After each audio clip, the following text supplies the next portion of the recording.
Hey guys, welcome to another episode of Schlick Sports made in the River City. A little under the weather today, so apologize if I sound a little weird. Tyler Santana, former JU pitcher, now in the Chicago Cubs organization, joining me today. Tyler, thanks for joining me.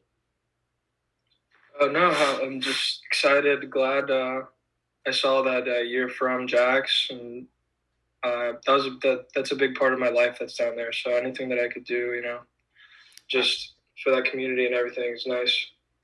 Absolutely, love to highlight the local guys here, and it's crazy. I moved here from Iowa, so coming down here, the local scene in not just baseball, but you look at sports like football, soccer, you name it. There's a ton of guys that come up, guys, girls, you name it, that come out from high school, college, that go on to do big things. So I love to get to talk with you guys and help you share your stories and listen to it because it's really interesting. You originally grew up in Miami. That's right. Yeah. Yeah. So you grew up in Miami. I imagine you were a Marlins fan growing up. Not really. No, I've always been like just a baseball fan. Really? Um, yeah. No, I've always liked good players. I liked Mark Teixeira when I was growing up, and I was a CC fan. So I leaned a little bit more towards the Yankees, I guess. But You know the Yankees. I saw this online. The Yankees are actually the most popular team in the state of Florida. yeah, That's I don't know why. I just I don't know. We got gravitated towards that for whatever reason. yeah, we got two MLB teams here. I mean, you'd think that one Yeah. of them would take the lead, but no, it's the Yankees. And early on, when you started playing baseball, was pitching always it for you? No, I loved playing on both sides of the ball, but just for whatever reason, everyone always knew that I was going to be a way better of a pitcher than a hitter. But I wish it would have been the other way around. Yeah, well, it's worked out. I mean, got you to some of the highest levels of baseball, and it's not uncommon, I guess you could say, for someone from Coral Gables High School. I mean, you got guys that came up, multiple pros. You look at guys like Yonder Alonso, Mike Lowell. I believe I'm saying that right. Yeah, Mike Lowell. He was with the Red Sox for a while. He was big time player. Yeah, I Awesome. saw that, and he was a little before my era. I was born in 2007, but four-time All-Star. You know, you have to probably take pride in representing your school along with many other alumni at the pro baseball level. Yeah, no, my cousins went there too, so I grew up going to their games when they were in high school, and they actually played with Yonder at Coral Gables. They had a pretty good team, but it just ended up working out when I was going into high school. That was the best place for me to go. Yeah, and it's really tradition of success there. And well, you were there. What were some of the highlights of your career? So we had a really good team when I was at Gables. I think we had like over 10 Division 1 commits or something like that. Wow. My junior year of high school. So we ended up we didn't really amount to what we were supposed to do with like the caliber of team we had, Mm-hmm. but um, we did win. We won like a spring break tournament that we played against a bunch of really good teams. But other than that, we just had like a lot. We had a really good 3 years there. We had a really good team. We were all really close. It was a good time. Yeah, high school baseball. I broadcast for a local team, Creekside here, and Yeah, it's always fun, to just to be around, a team. I remember playing travel ball. Uh, I I don't play baseball anymore. Just broadcast and stuff. Didn't quite have the talent, but you know, the team experience is a really fun one, especially when you get a good group of guys that blend together. And imagine, I mean, that's always whenever you talk to someone, that's what sticks out the most. yeah. I would say it's definitely not. I don't know if it's not known by everybody, but to me, that's like the probably the most important thing to having a really good baseball team that's going to do a lot of things like be successful. You have to have that camaraderie and chemistry between Yeah. the players just because they're around each other for so long. Yeah, and then when did you first start, drawing interest from JU? So that would be going into my senior year of high school. I wasn't committed yet. I was kind of later on that side of things, but it was like middle end of the summer of my junior year. Um, I got in touch with, at the time, Chuck Giralman, who's now the assistant at Florida. Really? Yeah, so him and Chris Hayes had, Coach Hayes have, they ended up just reaching out to me and we planned to visit. And by the time I went up there with my dad, I had fell in love with the place. Yeah, and then, what were some of those things that did, attract you and help you fall in love with JU? Definitely just the way that things were run while I was being recruited there. The enthusiasm they had, like the pride that they had for being at JU was something different than I had experienced before. And then once I actually sat down with Coach Drallman and Coach Hayes, I was sold.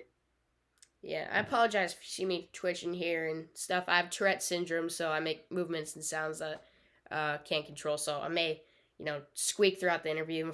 It's one of those things that I have. So I do apologize. It'll annoy me more than it'll annoy you. So, No, um, don't worry. uh, so getting to your time at JU, playing there, Chris Hayes was starting his run as head coach, and you try to build a culture there. Is what a lot of guys talk about. And so if you had to choose, one word to describe the way JU plays baseball, what would you go with? Definitely hard. Mm, We One thing that Coach Hayes preaches since day one is he always wants to be like the strongest team in May and June, which is when usually playoffs come, the conference tournament, stuff like that. So that's a big thing. Just he's different. He is a player's coach. At least to me, I've developed a really good relationship with him. And no, I think it's definitely just he tries to make you as tough as you can. Like he doesn't think baseball is a really big mental game, and if you don't keep up as much mental conditioning yeah. as you do physical, it all goes together, and he's a big part of that. He's a big believer in treating every day the same, attacking it, getting after it every single day. Yeah, and I talked to Greg Shanahan, who used to play there, and he talked about like 6 a.m. workouts, where Yeah, you go out and run. That's one way to build team spirit, I guess you could say. yeah, no, you have to be, you have to go through tough things with your teammates. That's what baseball is. You got to be able to just concentrate and focus on one thing at a time, no matter what is going on around you. Yeah. And then while playing at JU, did you get involved in like the local baseball scene here, whether it's like training at a place or, helping out younger kids in the area? Yeah, so we definitely while I was at JU, we did walk off charities, which is always a really good time. Mhm. Uh, I believe his name's Frank. He's works with the Jags. So we used to do that a bunch. Just go out there, like help kids, like teach them how to play baseball. They would get a glove, they'd get lunch out of it. It was just like a field trip, pretty much. Yeah. And then this off season, I trained at Torque, which is uh, pretty. I'm pretty sure it's near around your area. Yeah, I'm in Torque. St. John's. Yeah, so it's right there. It's off of 295 Really? towards Bartram? no, it's not by Bartram. It's kind of it's by Beach Walk where they're building all those new apartments. Oh yeah. Yeah. Yeah, I know what you're that's, talking about. that's So, where I was this off season. It was a really good spot. are you talking about Frank Frangie that you did that with? Yes. Yeah. So, that's really cool. I mean, I know JU does a really good job of, helping out kids. They do camps over the summer. Yeah. Really cool. I got a neighbor who his little son, there's a little boy down here that loves JU baseball and baseball in general. So I know he's done some of that stuff. And I went to my first JU baseball game this summer, and something I realized: John Sessions Stadium is gigantic. The field Yeah. is enormous, high walls, and like the to the corners, it's further than some MLB stadiums. So I was wondering, as a pitcher, that is a really large field. Does that kind of help to your advantage, or does that kind of go the opposite way for you? I think it's definitely a little bit of both because it's definitely a graveyard. It's really tough to score there, Hmm. so it's good for me when I'm in the game. But then, if I give up a few runs, I'm going to need some support, and then it's hard for us to score just because it's harder to hit the ball out. Get some extra base hits, whatever. You have to work a little harder, like run harder out of the box, stuff like that. But overall, I would say it benefited me way more just because some balls that should have got out at other places didn't because I was playing at home. Yeah, and then you had an outstanding freshman, sophomore seasons, and then that junior year you kind of hit a bump. Um, so coming back, you had two senior seasons. After that, how did you go about rebounding from that? Because I know that can be tough on a college player. Yeah, it was really tough just because that's when sort of I saw a future or I had a future in baseball. Like I can play past college, past amateur status. So I'm a big overthinker, so I had gotten way too ahead of myself and kind of lost focus of what was actually important at that time, Hmm. which was continuing to develop and stuff rather than paying attention to what's going on around me. And it was the first year that I had actually been looked at as a leader at JU, so that was a whole other thing. Like it was my job to go out there and set the tone, and I didn't do a good job, at least not to my standards or what I was capable of. So it was really important to me to come back, especially during the pandemic when I had all that free time of just being home and not being able to do anything. So I just took it upon myself to try to learn as much as I can and practice as much as I can before my last opportunity at JU. Yeah, I've had Chris Maloney on the podcast before, and he had mentioned he played on like a travel team, like not sure if it was like summer ball, but some him and the guys went out and played during the pandemic. Did you do that at all? No, I didn't go out anywhere. I just ended up staying home and trained with two really good buddies of mine who played pro baseball. So it was really important and good for me, I thought, at the time, just to be able to learn as much as I could from them because that was what I wanted to do. Yeah.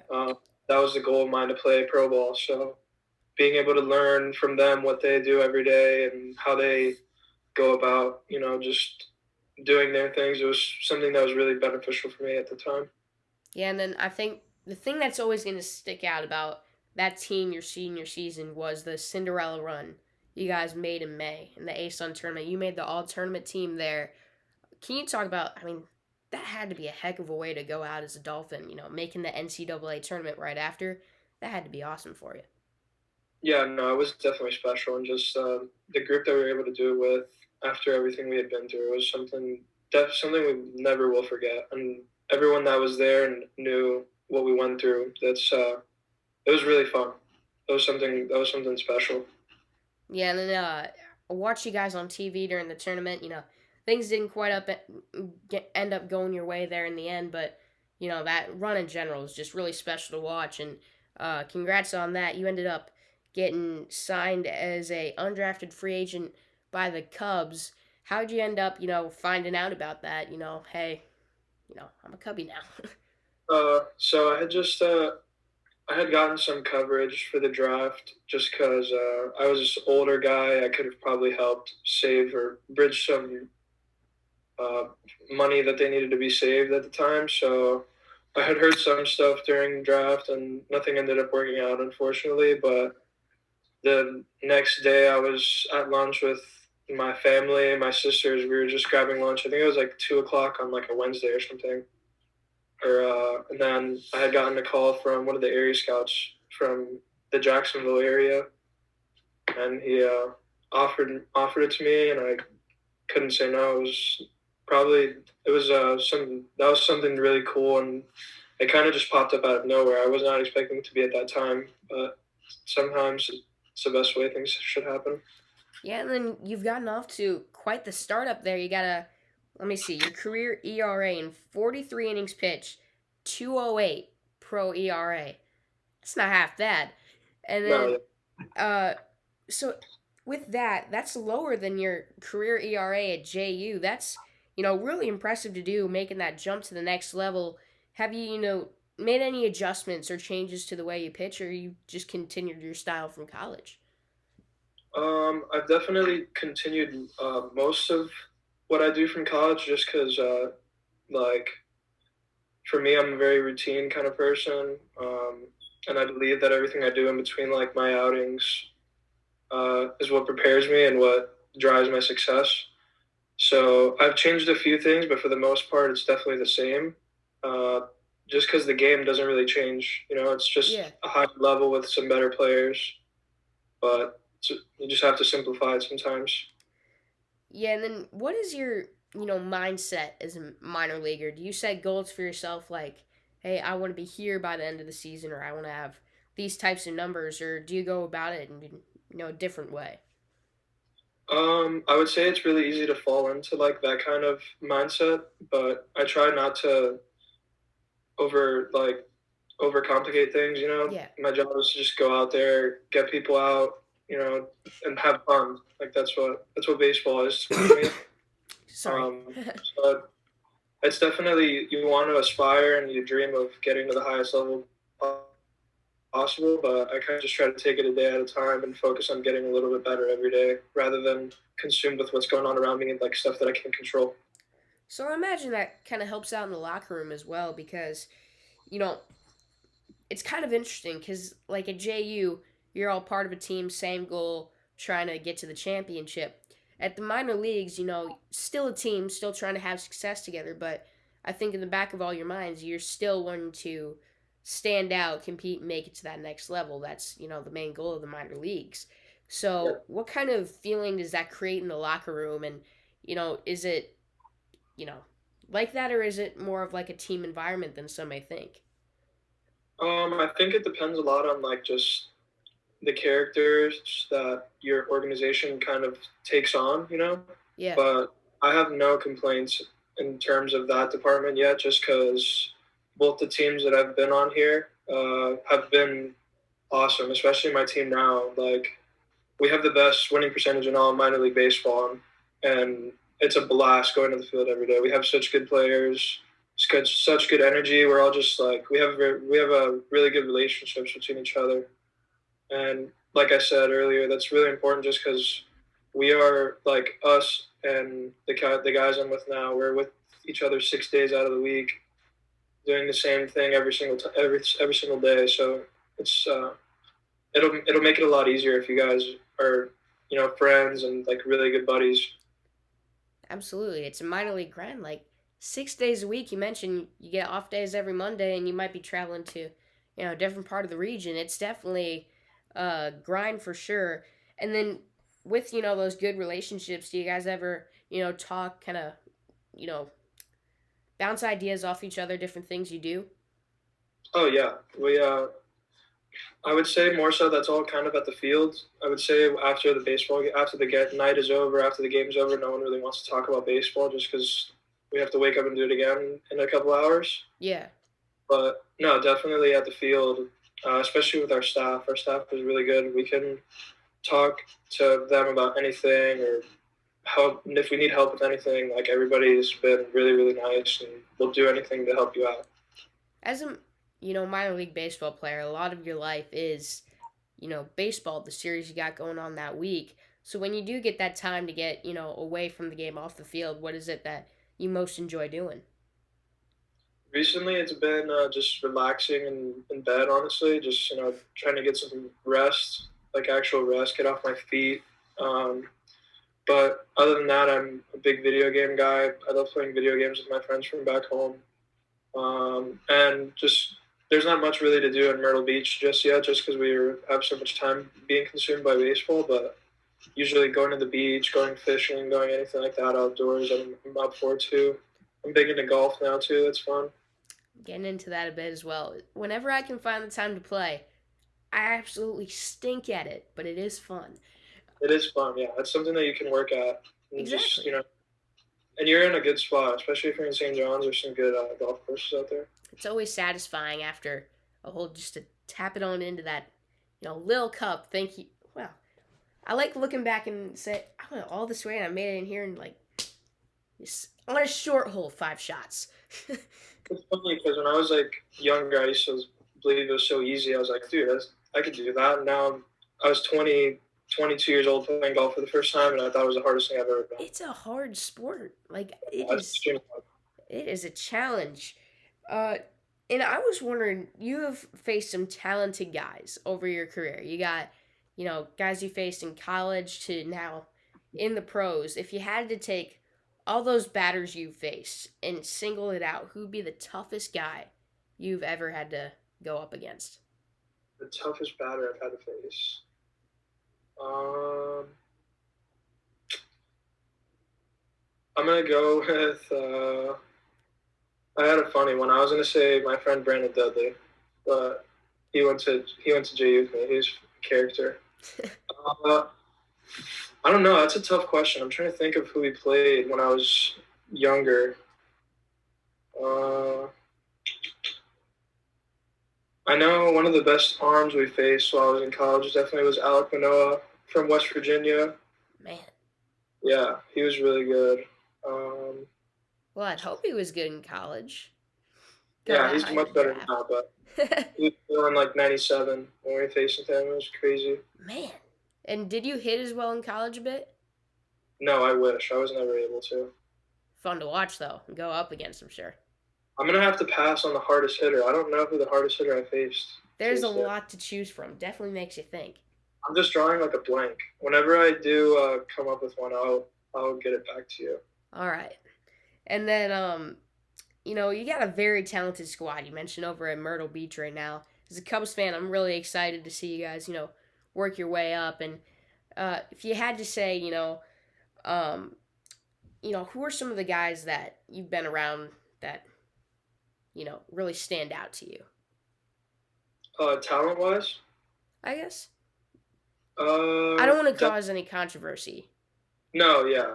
Uh, I mean, there's definitely like a lot more talented players at this level. There's a few. We have just really, really few good players on my team right now that are just young, but you could Hmm. tell that are going to be really, really good in the future. Like Kevin Made is a middle Hmm. infielder for us. Kevin Alcantara, of course. Pete Crow, of course. We just have like we have Richard Gallardo, who's like 20 years old. Like there's a bunch of guys who are just really young and learning how to figure out to play the game at a high level every day, and it's really cool to watch. Yeah, It's and cool to watch.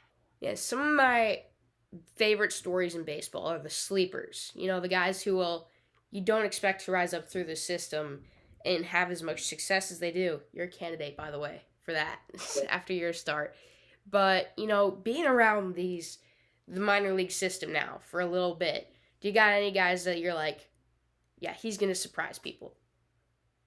Oh yeah, definitely. I would say, I mean, I'm not like a scout or anything. I have my personal opinion. One of my favorites in our org is Bryce Wyndham. Mm-hmm. I think he's in Double A. He's a catcher, kind of utility player. But ever since I saw him play last year for the first time, I told him I was like, dude, you're my favorite baseball player.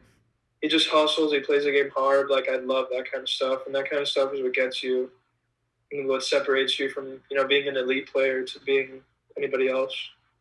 Yeah, and then I got one more question for you because I'm just curious about this. I feel like every team has their, big time character guy, the guy that, whole locker room can rally behind. For you guys now at Myrtle Beach, who is that for your team? I would say we have a few, but I'm gonna lean a little bit towards our catcher Ethan Hearn. I've heard of He's him. a big energy guy. He's loves to attack it every single day, and he makes it fun, honestly. And we're really lucky to have him behind the plate. He's a good dude. Yeah, gotta love those guys. We Yeah, had a few kids on our team that just like yeah, just spreading the vibes. Good energy.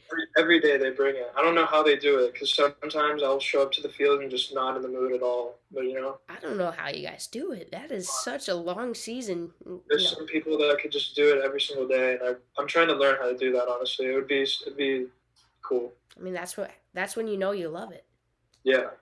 So I got a few would you rather's here to end out the interview. Just fun way to get to know you off the field a little bit. All right, let's go. All right, so this is my go-to for everyone. This is about food. Would you rather go Italian or Mexican food? Ooh, I'm gonna go Italian. All right, And then this is one I haven't asked before. Would you rather dance at a wedding or do you prefer to sit down? I'm gonna go with dance. I'm not very good at it, but I would rather do that than just sit around. If I could high five you right now, I would. I, I'm starting to feel like I'm getting older a little bit. When my cousin had her wedding this summer, I was like, I can remember her being like 10, 12 years old. Now she's getting married, but uh, was the first wedding I've been around where I actually thought about it a little bit. But I did go out and dance, and I stink at it as well, same as golf, but I enjoy it. No, the weddings are definitely like a thing you'll enjoy more as you get older.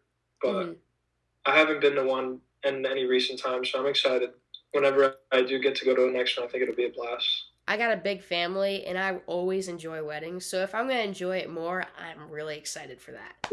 No, you will, I promise. And then last one I got for you here. Say it's a rainy day outside, you're just trying to, stay indoors, got nothing to do. Turn on the TV. Would you rather binge a TV show or watch a movie? TV show, 100%. All right.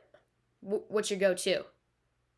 Right now I'm on Winning Times by I don't know who it's by, but it's on Hulu. It's about the rise of the Lakers dynasty. So you like those documentary type things? Yeah, I saw. I just like I said earlier. I'm a fan of just like great athletes, great players, like stuff like that. And I figured it'd be something cool to watch, maybe hype me up or something. Yeah. Change a little bit my perspective. Yeah, for me, I think about sports all the time. So when I sit down, I just like find something that will make me laugh. So The Office got me through quarantine.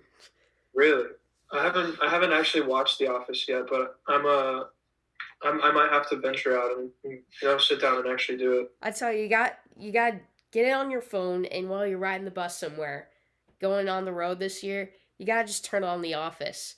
A few guys might look at you when you laugh out loud, but it's gonna be worth it. All right, I'll take your word for it.